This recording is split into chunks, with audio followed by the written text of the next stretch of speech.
Nestled within the storied and historically rich area of South Los Angeles lies Watts, a vibrant community with a complex legacy of resilience, culture, and challenges.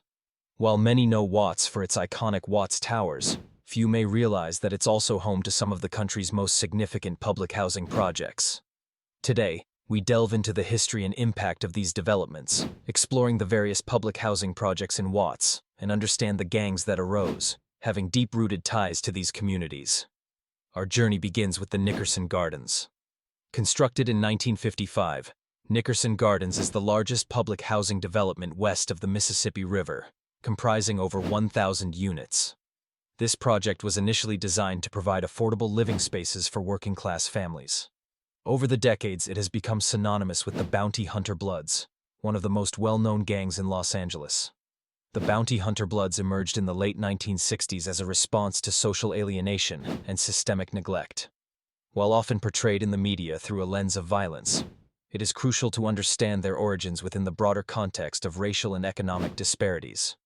Nickerson Gardens remains a cornerstone of the community, with families and children forming the heartbeat of its environment. Moving on, we find ourselves at the Jordan Downs Project, another major public housing complex established in 1944. It was originally built to house war industry workers and, later, returning soldiers. Like Nickerson Gardens, it has faced its share of challenges, including poverty and gang influence. The Grape Street Watts Crips call this complex their home, a gang that traces its roots back to the early 1970s.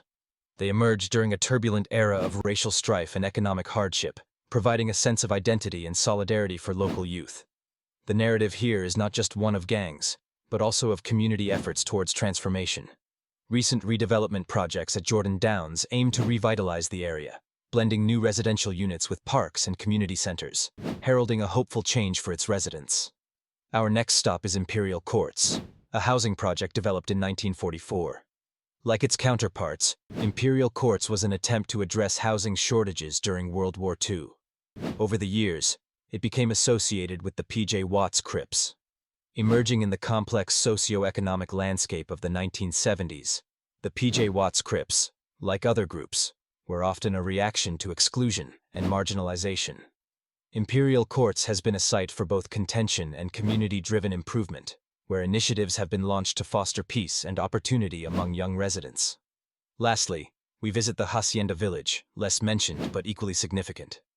Built in 1942, Hacienda Village, or the Circle, as locals refer to it, faced many of the same issues as the other projects.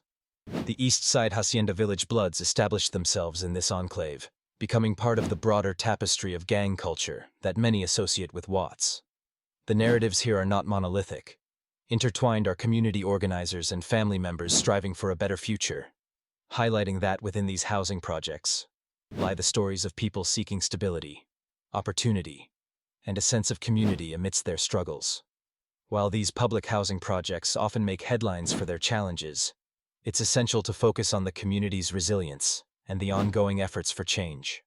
Across Watts, there are grassroots movements and community organizations dedicated to improving living conditions, creating safe spaces for youth, and fostering a sense of pride and unity. Art, culture, and history are at the forefront of this transformation, with murals, music, and local events celebrating the rich cultural heritage of the area's African American and Hispanic communities. As we reflect on the intersections of history, housing, and community within Watts, it becomes evident that each project, each gang, and each individual story is part of a larger narrative, one that speaks to the enduring spirit of its residents.